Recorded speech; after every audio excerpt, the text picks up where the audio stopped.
குயிக்காக ஒரு unofficial voting analysis பார்த்துடலாம். இப்போ யார் யார் என்ன ரேஞ்சில் இருக்காங்க அப்படிங்கிறது. ஃபர்ஸ்ட் பிளேஸில் வந்து திவ்யா இருக்காங்க. அவங்க வந்து 51.42% ஓட்ஸ் வச்சுருக்காங்க. கிட்டத்தட்ட 70,000 ஓட்ஸ் வச்சுருக்காங்க. ஃபர்ஸ்ட் பிளேஸில் அவங்க தான் லீடிங்கில் இருக்காங்க. பட் வந்து விஜய் சேதுபதி சாரா விஜய் டிவியான்னு தெரியாது, ஃபுல் ஃப்ளட்ஜில் இறங்கி அவங்க வந்து திவ்யாவை எப்படியாச்சும் வின்னர் ஆகிடக்கூடாது, சபரியோ திவ்யாவோ வின்னர் ஆகிடக்கூடாதுங்கிறதுக்காக அவங்க வந்துட்டு இந்த மாதிரி அவங்க மிஸ்டு கால் நம்பர் கூட ஒர்க் ஆக முடியாத மாதிரி பண்ணிட்டாங்க. நான் எல்லாருக்கிட்டையுமே ஆல்ரெடி சொல்லிட்டேன், நீங்கள் வந்து ஷா பிரதரோட வீடியோவில் போய் கம்ப்ளைண்ட் பண்ணுங்கள். ஏன்னா அவர் சொன்னால் வந்து அது கொஞ்சம் கேட்பாங்க, கொஞ்சம் நிறைய பேத்துக்கு போய் சேரும் அப்படின்னு. இப்போ யாரோ சொன்னாங்க ஸ்னூப்பி ப்ரோலாம் பேச ஆரம்பிச்சிட்டாங்கன்னு. இனிமேல் கொஞ்சம் விஜய் டிவி ஏதாச்சும் ஆக்ஷன் எடுப்பாங்கன்னு நான் நினைக்கிறேன். முடிஞ்ச வரைக்கும் Vijay TV promo, Jio Hotstar promo எல்லாத்துலேயுமே போயிட்டு கமெண்ட் பண்ணுங்கள். அடுத்தது வந்து சபரி இருக்கார் செகண்ட் பிளேஸில். 42,000 ஓட்ஸோட 31% ஓட்ஸ் வச்சுருக்காரு. ஸோ இவங்க ரெண்டு பேர்த்தில் யார் வேணால் வர்றதுக்கு வாய்ப்பு இருக்குது. ஏன்னா அஃபிஷியல் வந்து ரொம்ப கரெக்டாக இருக்கும்னு சொல்ல முடியாது. டாப் 2ல் இருக்கிறவங்க வந்து எனி டைம் வந்து சேஞ்ச் ஆகலாம், அதுக்கு வாய்ப்பு இருக்குது. அண்ட் தேர்ட் பிளேஸ் வந்து விக்ரம் இருக்கார். அவர் வந்து 12,000 ஓட்ஸ் வச்சு 8.88% ஆஃப் ஓட்ஸ் வச்சுருக்காரு.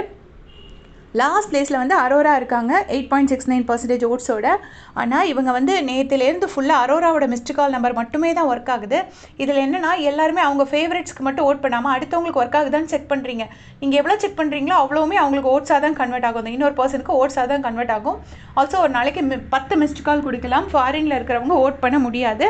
உங்கள் ஃபேவரட்ஸோட நம்பருக்கு மட்டும் நீங்கள் ட்ரை பண்ணுங்கள். நீங்கள் சப்போஸ் விக்ரம் ஃபேனா விக்ரமுக்கு மட்டுமே ட்ரை பண்ணுங்கள். சும்மா எல்லாருக்குமே ட்ரை பண்ணிட்டு இருக்காதீங்க. ட்ரை பண்ணிட்டு இருந்தீங்கன்னா கண்டிப்பாக வந்து அதர் பர்சனுக்கு தான் ஓட்ஸ் போகும். நீங்கள் யாருக்கு உங்களோட ஃபேவரட் யாரோ அவங்களுக்கு மட்டும் ஓட் பண்ணுங்கள். அதே மாதிரி யாராவது ஒருத்தர் 4 பேரோட அந்த நம்பர் ஓட்டிங் நம்பரையும் எனக்கு மெசேஜில் கமெண்ட்ஸில் போட்டு விடுங்க. நான் வந்து பின் பண்ணி விடுறேன். எல்லாருமே கமெண்ட்ஸ்லேயே தான் எல்லாமே கேட்குறீங்க. வீடியோ கேட்டால் தான் நான் என்ன சொல்கிறேன்னா அது தெரியும். ஷா பிரதர் கிட்ட போயிட்டு நீங்கள் கம்ப்ளைண்ட் பண்ணிங்கன்னா தான் அது கொஞ்சம் 4-5 பேர் இப்போ விஜய் டிவிலேருந்து கொஞ்சம் ஆக்ஷன் எடுப்பாங்க. ஏன்னா அவர் ஒரு பெரிய இதில் இருக்கார், அவருக்குன்னு ஒரு இது இருக்குது. ஸோ அவர் சொல்லும்போது அது கொஞ்சம் போய் சேரும். அதை தான் நான் திருப்பி சொல்லிகிட்டு இருக்கேன். இப்போது எல்லாருமே அதுக்கு கொஞ்சம் ஆக்ஷன் எடுங்க. இல்லைன்னா டிசர்விங் பர்சன் வின் பண்ணணும். எனக்கு என்னன்னா ஒன்றும் புரியல. இவர் விஜய் சேதுபதி சாருக்கு அரோராவை தான் வின் பண்ண வைக்கணும்னா அரோராவுக்கு அவர் ஒரு மூவியில் சான்ஸ் கொடுத்தா முடிஞ்சு போச்சு, பெரிய ஹீரோயின் ஆகிட போகிறாங்க. அதில் எதுக்கு வந்துட்டு இந்த வீட்டில் வந்து ஒரு மனுஷன் வின் பண்ணால் 4 குழந்தைங்கள படிக்க வைப்பான், ஒரு பொண்ணை வின் பண்ண வச்சா அது நாள் பூரா ஃபுல்லாக வேலை பார்த்துருக்கு, சின்சியராக உழைச்சிருக்கு, ஒரு நேரம் விடாமல்.